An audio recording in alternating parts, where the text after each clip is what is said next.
I feel the most powerful time to remember isn't the solstice, but it's the moon before it. I've been sensing there's some wisdom we've lost on how to work with the moon. The new moons, the full moons, the gates before, a solstice, and equinox. Through the sister path and the Sistern circle, we work with the moon not to manifest or release alone, but to remember. And there is a reason why the full and new moon are the most powerful time, because we are working with the relationship between the earth and the moon and the expression between them, which is the tide, oceanic timekeepers of dissolution, retrieval, and return. The moon, the memory, the earth, the embodiment, and the waves and cycles of return. Full and new moon create spring tides, when the tension between the high and low tide is the greatest, when the water rises higher and recedes lower. Trying to think and feel a wave washing over you and pulling back. Now think about the salt, the sand, the earth, tides of the earth, the emotions, the memory, the wisdom that got lost through the waves of time. They rise higher, they reach up to be brought back to the surface. And the moon in her magnetic glory is charging the tides to pull out, dissolve, and wash away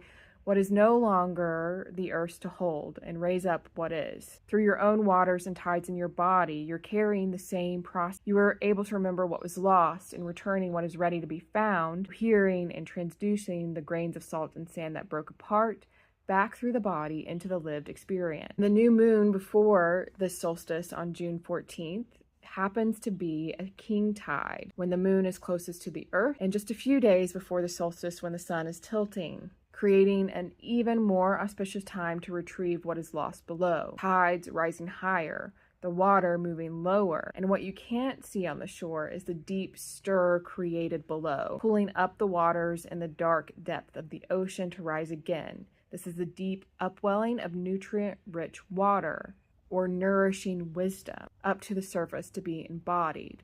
And in the Sistern circle on June 14th, we have our first moon gate to the Cisterns within, the parts of what were hidden beneath the surface in the deep, dark waters below, waiting for the right moment to rise and return. And that's rising now because the tides are turning.